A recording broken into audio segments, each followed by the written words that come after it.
The cold metal railing bit into Andrew's palms as he stared down at the churning black water of the Mississippi, the kind of river that swallowed secrets and spat out bones. At 24, in the heart of a Bible Belt town where whispers could kill faster than bullets, he had run out of places to hide his truth, his love for men, a sin that had cost him his job, his friends, and the family he once called home. One step, he thought, and the pain would end.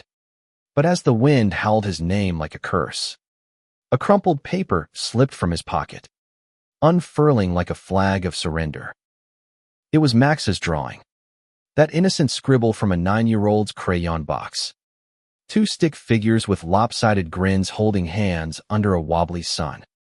Andrew's breath caught, the memory crashing over him like a wave. His little brother's gap-toothed smile that morning, shoving the paper into his hand with sticky fingers and a fierce hug. For you, Andy. So you remember you're the best big brother ever. In that moment, teetering on the edge, Andrew realized the scribble wasn't just paper, it was a lifeline, pulling him back from the abyss. He crumpled against the railing, sobs racking his body as the first raindrops mingled with his tears. How had it come to this? Just 6 months ago, life in Elmwood, Illinois, had felt like a fragile dream he could almost touch. Andrew had been the golden boy, high school quarterback turned community college mechanic, fixing trucks at his uncle's garage with grease under his nails and a laugh that lit up the room. Folks called him Andy the Fixer, the guy who could mend anything from a busted engine to a broken fence. But beneath the flannel shirts and easy grins, Andrew had carried a secret heavier than any toolbox of truth that bloomed in stolen glances at the locker room showers, in the way his heart raced when Jake Harlan, the new guy at the auto shop, brushed past him with that cocky smirk. Jake. God. Just thinking his name sent a shiver through Andrew, equal parts ache and fire. He was 22.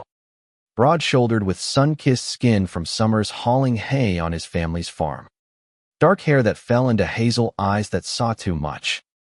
Jake had rolled into Elmwood like a storm cloud, fresh from Chicago with a beat-up Ford and stories of city lights that made Andrew's small-town world feel both thrilling and terrifying.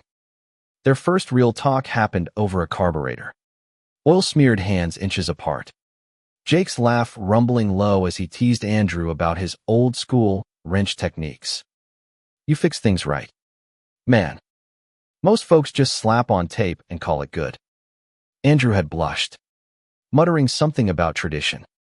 But inside, he was unraveling those hazel eyes lingering a beat too long, the casual touch of knuckles that lingered like a promise. What started as late-night shifts turned into stolen coffees at the diner's back booth, Jake's knee bumping Andrew's under the table. Electric and unspoken, they talked dreams Andrew's vague itch to escape to the coasts, where maybe a guy like him could breathe without apology. Jake's quiet confession of leaving the city to outrun a bad breakup with a guy who couldn't handle the real world. One humid July evening, after closing the garage under a sky bruised purple, Jake had leaned in, breath warm against Andrew's ear. You ever wonder what it'd be like if we didn't have to pretend?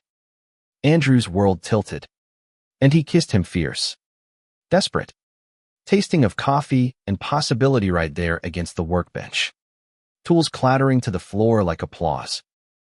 For a glorious month. It was theirs, midnight drives down back roads, hands intertwined over the gear shift. Jake's head on Andrew's shoulder as they parked by the river, stars mocking the constellations of their fears. Andrew felt alive, seen, loved in a way that stitched up the cracks in his soul.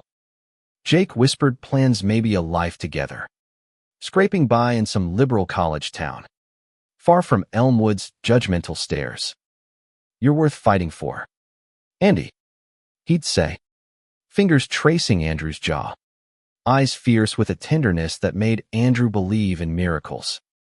But miracles in places like this were fragile as eggshells, and one careless moment shattered them all. It was Pastor Hale's son, Tommy, who saw them parked too close to the old mill. Jake's truck fogged from the inside. Tommy, with his holier-than-thou sneer and a phone always at the ready, snapped a photo before Andrew could even pull away. By dawn, the text chain exploded. Fags at the mill. Proof attached. Andrew's phone buzzed like a hornet's nest first from his uncle, firing him on the spot with a voice message thick with disgust. Can't have that filth in my shop. Boy, you're done. Then his mother, Evelyn, her voice cracking over the line. Andrew James Harlan. What in God's name have you done to us? Your father's rolling in his grave. Dad had died 5 years back. A heart attack that left Evelyn clinging to church suppers and scripture like life rafts. But now even his memory was weaponized against Andrew. The town turned venomous overnight. Grocery runs became gauntlets of averted eyes and hissed slurs sinner. Abomination from faces he'd known since kindergarten. His best friend since diapers. Mike blocked him on everything with a single text. Can't be seen with you anymore. Man. Sorry. Jake tried to hold on, showing up at Andrew's trailer with bruised knuckles from a fight he wouldn't name. But the pressure mounted. My folks found out. Andy, they want me gone if I don't fix this. Jake's voice broke on the porch steps, rain sheeting down as he cupped Andrew's face. I love you, but I can't lose everything not yet. He left for Chicago the next day, a ghost of a goodbye kiss lingering on Andrew's lips, the taste of salt and regret. Alone in the trailer that now echoed like a tomb, Andrew spiraled. Nights blurred into days of empty beer cans and unanswered prayers. The walls closing in with Evelyn's final words, "You're no son of mine until you repent." Max, his little brother, blonde curls and boundless energy. The one pure light left was shuttled off to relatives. Evelyn too ashamed to let him see what Andrew had become. Andrew caught glimpses of him at the park, swinging high with that infectious laugh. But when their eyes met, Max's face crumpled, and Evelyn yanked him away like Andrew was contagious. Despair settled like frost, numbing everything but the roar in his head. You're broken. Unlovable. Better off gone. He drove to the bridge that night, the one where kids dared each other to jump for thrills. But for Andrew, it was finality. The scribble in his pocket was an accident. Max had snuck it to him weeks ago, during one forbidden visit, pressing it into his hand with wide eyes. Drawed it for you, Andy, so you don't forget us. Andrew hadn't looked at it since. Too raw. But now, as the water beckoned, it fluttered free. Colors vivid against the gray. 2 boys. One tall and lanky like Andrew. The other small and sturdy like Max. Linked by waxy lines under a heart-shaped cloud. Brothers forever. Scrawled in wobbly letters at the bottom. He sank to his knees, the paper trembling in his hands, and wept not just for himself, but for the boy who'd drawn it, who loved without conditions in a world that taught hate first. Max didn't know the details, didn't understand the slurs or the shame, but his scribble screamed what no one else would. You are enough. As thunder rolled, Andrew clutched it to his chest, the first spark of fight igniting in the ruins of his heart. He couldn't jump, not tonight. Not when that little hand had reached across the void. Stumbling back to the trailer, soaked and shivering, Andrew spread the drawing on the kitchen table under the harsh fluorescent light. The stick figures stared up at him, their grins defiant. And for the first time in months, he traced the lines with a fingertip, feeling the ghost of Max's touch. He needed to see him, to hold on to that innocence before it was poisoned too. But Evelyn had changed the locks, citing moral decay. So Andrew waited until dawn, parking down the block from her house, a squat rancher with peeling blue paint and a cross nailed above the door. Max's school bus rumbled by at 7:15 sharp, and there he was, backpack slung low, kicking pebbles with that boundless energy. Andrew slipped out, heart pounding, and crouched behind the oak tree they'd climbed as kids. "Max," he whispered, voice raw. The boy froze, then bolted, crashing into Andrew's arms with a sob that echoed Andrew's own. "Andy, Mom said you went away 'cause you're sick, but I knew it wasn't true. I miss you." They huddled there, Andrew breathing in the scent of crayons and apple juice, his little brother's warmth melting the ice in his veins. "I'm not sick, buddy. Just different. And that's okay, right?" Max pulled back, eyes serious beyond his years. "Yeah, like how you're left-handed and I can't draw for beans. Different's cool. Makes teams stronger." Evelyn's minivan screeched up then, her face ashen through the windshield.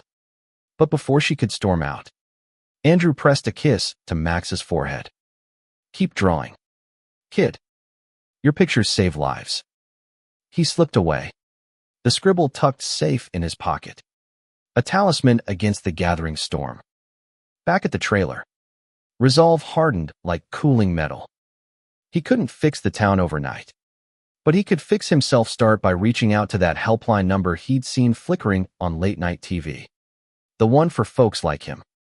LGBTQ plus Lifeline. The soft voice answered when he dialed. And for the first time, Andrew spoke his truth without apology. "I'm gay. And I almost ended it all. But my brother's drawing.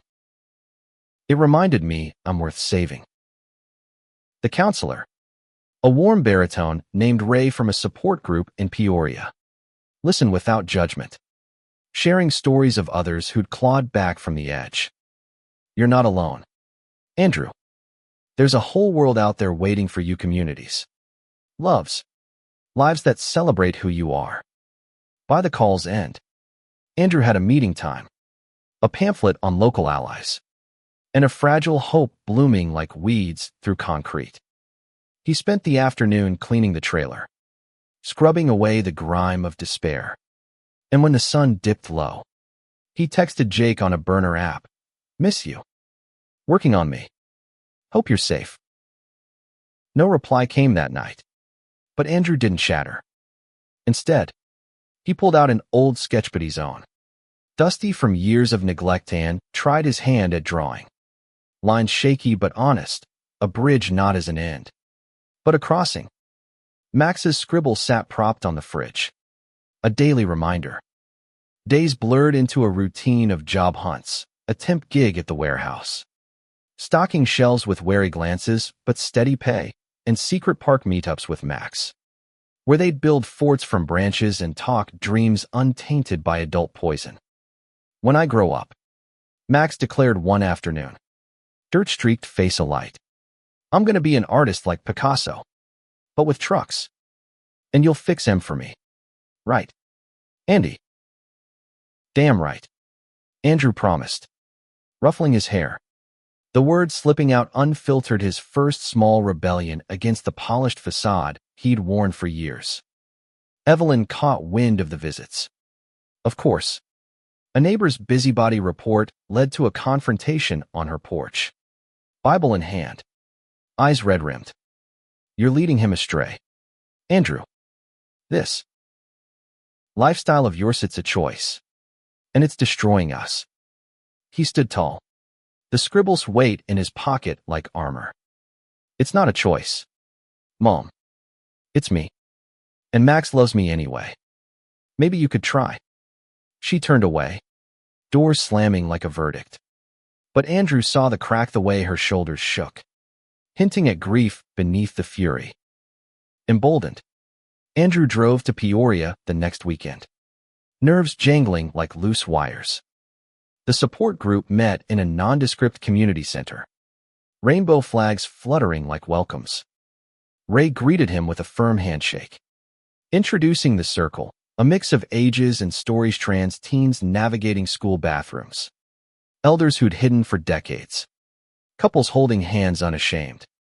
Andrew's voice trembled as he shared, the words tumbling out, "the bridge, the scribble, Jake's ghost." Tears came, but so did nods, Hugs. A chorus of "You're here." That's victory.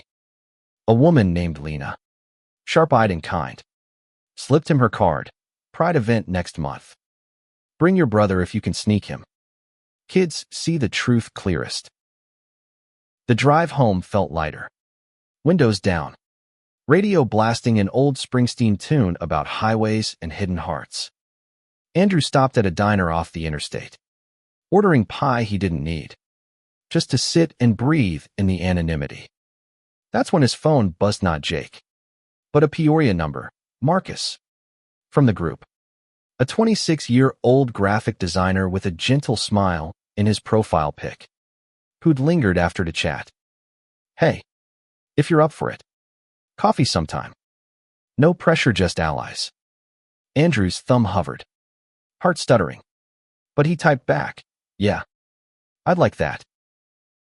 Marcus was everything Jake hadn't been prepared to be, steady, out and proud, with a laugh that crinkled his brown eyes and a tattoo of intertwined vines on his forearm, symbolizing growth through storms. Their first coffee stretched to hours. Marcus sharing his own coming-out war stories disowned by his dad, but reclaimed by a chosen family in the city. It's not easy, but it's real, and worth every scar. Andrew opened up about Max, pulling out the scribble like a sacred relic. Marcus traced it with a finger. Voice soft. This kid's a genius. Saved you with colors. Wish I had that kind of faith. What bloomed between them was tentative. A slow burn compared to Jake's wildfire walks in Peoria's riverfront park. Hands brushing, then holding. Marcus's head on Andrew's shoulder during indie films at the art house. Romance crept in like dawn. A stolen kiss under string lights at a low-key, queer open mic, where Andrew read a poem he'd scribbled about bridges and brothers. Voice cracking to applause. Marcus whispered afterward, your poetry. Andy, let me be your rhyme. For the first time, Andrew let himself dream of Moria's shared apartment. Mornings tangled in sheets. A life where love wasn't a felony. But Elmwood's shadows lengthened. Tommy Hale, emboldened by town gossip, cornered Andrew at the warehouse. Sneer twisting his face. Heard you're still spreading your poison. Stay away from that kid, Max deserves better. Fists clenched. Andrew held back. But the threat lingered. A noose tightening.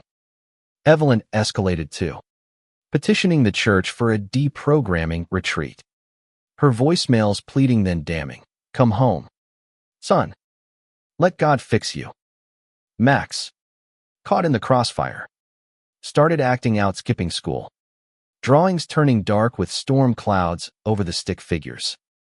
During one tearful park huddle, he clutched Andrew's shirt. Mom says you're going to go to hell. But hell's without you. Andy, don't let her win.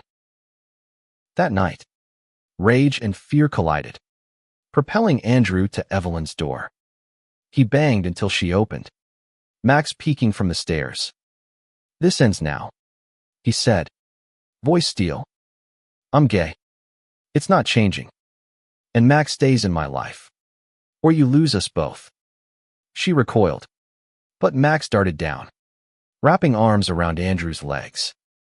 He's staying. Mom. Andy's my family. The silence stretched. Evelyn's face fracturing grief. Not just anger. I don't understand. But he's right. You're his world. It wasn't forgiveness. Not yet. But a truce, supervised visits. No sermons. Max's drawings as bridges. With Marcus's hand in his. Andrew attended the Pride event. Max and tie-dyed at the floats. Rainbow face paint smudged on his cheeks. This is your team. Andy. The boy asked, clutching a flag. Yeah, buddy. And your captain? Jake texted then. Out of the blue, heard you're thriving. Proud of you. Found my own path. It stung. But Helita chapter closed. Not the whole book. Months wove into a tapestry of small victories. Andrew's temp job bloomed into a full-time role at a Chicago commuter garage. Marcus relocating closer. Their first "I love yous" murmured over takeout in a tiny apartment alive with laughter. Evelyn thawed slowly coffee visits. Awkward questions about Marcus. A tentative hug at Christmas where she whispered, "I see you now, son.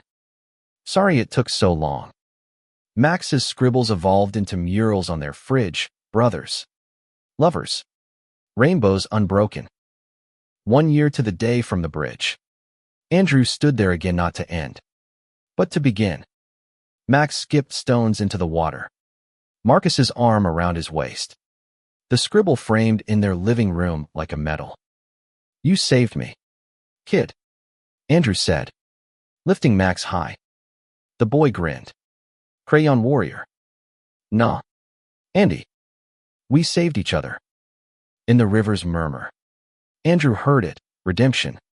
Not in perfection, but in the messy, colorful truth of love, unconditional, unbreakable. A scribble against the storm. As the sun dipped, painting the sky in hues Max would later capture on paper, Andrew pulled Marcus close, their foreheads touching, ready for whatever comes. Marcus smiled. That steady light. With you. Always.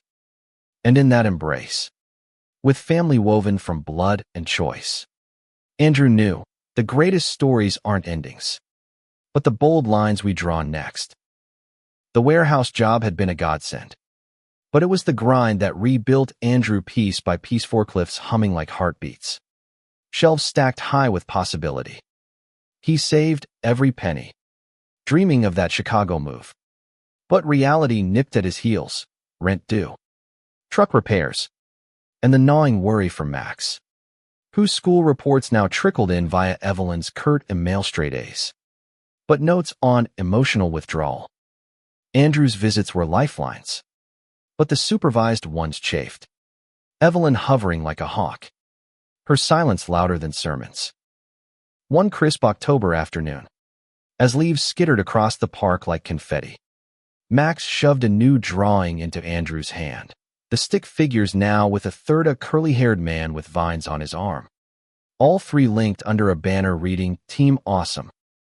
"That's Marcus," Max explained. "Matter of fact. He makes you smile like before." Andrew's throat tightened, folding the paper carefully. "You got it, champ." Team's growing. But as Evelyn called them back, her eyes on the drawing, Andrew braced for fallout. It came swift, a voicemail that night. Voice quivering. "Andrew. That. Friend's influence on Max. It's too much. Church counselor says exposure's dangerous." He drove over, Marcus waiting in the truck for backup. But Andrew went in alone. The living room smelled of pot roast and regret. Evelyn perched on the couch, Bible open like a shield. "Mom, Marcus is good. He gets it, loves without strings. Like I love Max." She met his gaze. "Weary.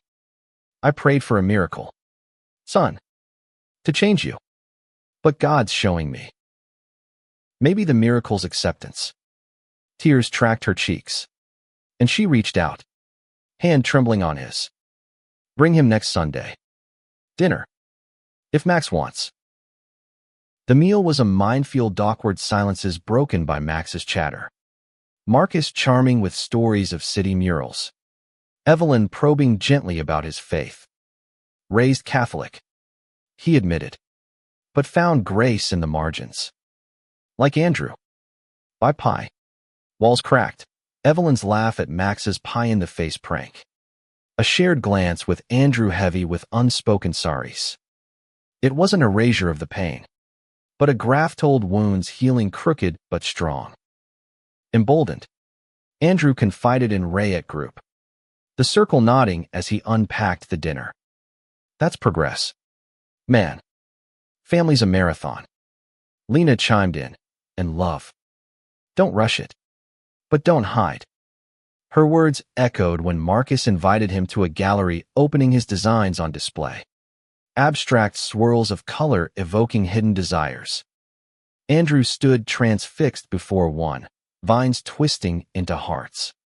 Titled Roots and Wings. Inspired by you, Marcus murmured, hand at Andrew's back. The kiss that followed, amid clinking glasses and jazz, felt public. Proud a declaration. Winter blanketed elmwood in white, softening edges. Andrew's truck, now reliable thanks to garage buddies who'd thawed, one even apologizing over beers, was wrong. Man, you're solid. Ferried Max till ice skating. Marcus trailing with hot cocoa. Laughter echoed on the pond. Max tumbling into snowdrifts. Andrew catching him with Marcus's steady arm. This is it. Andrew breathed one night. Snowflakes melting on their lashes as they shoveled the drive. Feels like home. Marcus grinned, pulling him inside to a firelit couch, where words waited no longer.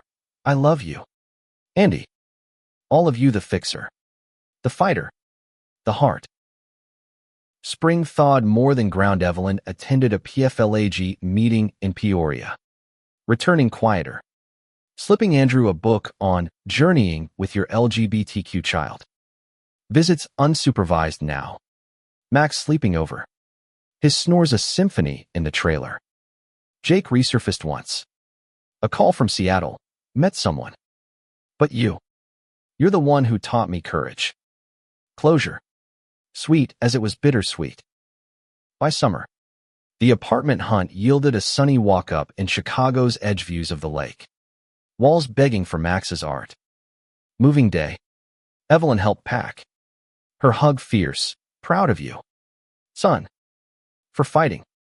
Max's latest scribble taped to the door, a city skyline with 3 figures waving from a window. Pride that year was a family affair. Max on Andrew's shoulders, Marcus's hand in his. Evelyn watching from the sidelines. Then joining. Flag draped like a shawl. 2 years post-bridge. Andrew proposed under those same stars by the river, not with rings, but vows etched in a shared journal. Pages filled with scribbles and sketches. To the scribble that saved me. He toasted at their commitment ceremony.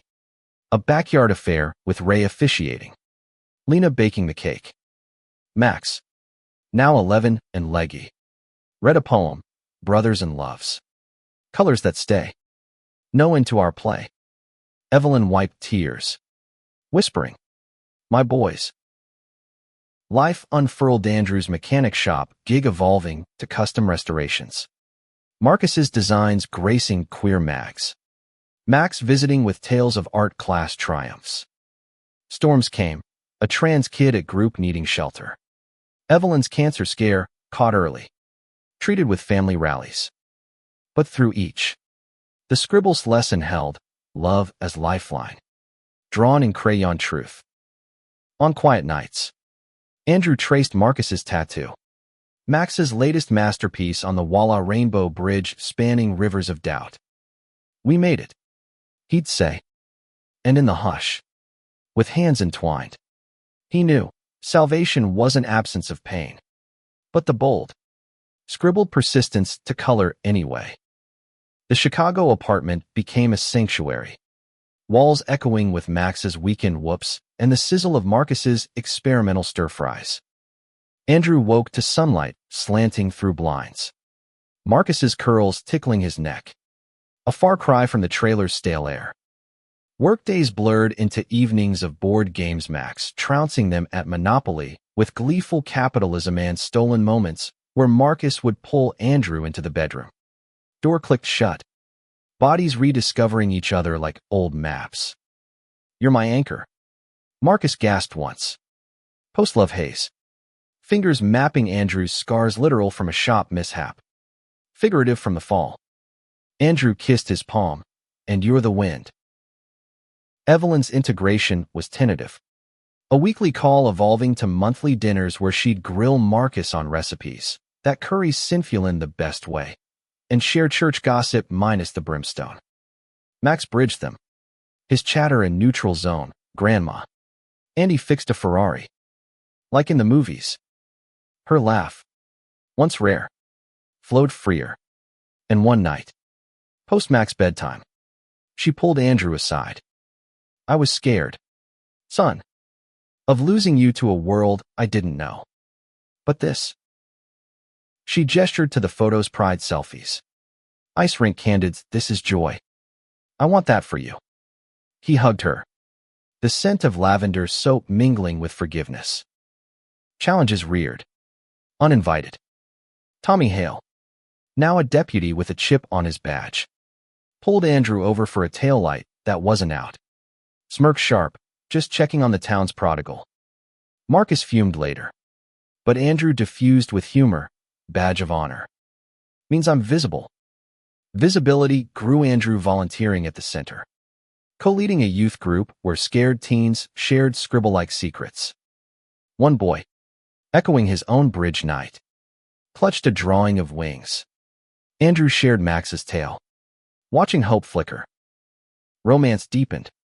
Marcus's steadiness a balm. Their first trip Door County. Bluffs and beaches saw Andrew propose properly. Rings simple silver with engraved vines. Forever. Marcus echoed. Yes, trembling on his lips. Wedding planning was chaos. Max as ring bearer. Evelyn vetoing 2 flashy tuxes. Lena DJing. Vows under oaks, in scribbles and storms. I choose you. Post-honeymoon, a cabin in the Smokies. Trails hiked hand in hand. Life layered richer. Max's art balloon school exhibit win. A piece of their family as superheroes. Evelyn's health held. Her PFLAG involvement sparking town ripples. A library book drive for queer stories. Andrew's shop thrived. Custom jobs from allies rolling in. Yet doubt whispered on anniversaries the bridge's shadow. Jake's occasional like on socials. Marcus sensed it. Pulling him close, were the story now. And they were a tapestry of resilience. Love's lines redrawn daily. Years spun, Max team tall. Coming out as by with Andrew's steady nod, proud. Kid. Evelyn graying gracefully. Toasting at family barbecues. Andrew and Marcus adopted a rescue pup. Walks a ritual of quiet thanks. On the 10th bridge anniversary, they return Max tossing pebbles. Now a budding artist with gallery dreams. Remember when? He grinned. Andrew nodded. Arm around Marcus. Every line led here. The scribble, framed and faded, hung in their homey a testament, from despair's edge. Love's scribble saves. Colors eternal. In the end, Andrew understood, life's not a straight path, but a wild sketch messy. Vibrant. Saved by the loves that dare to draw us back. And in that knowing, he lived. Fully. Fiercely. Free.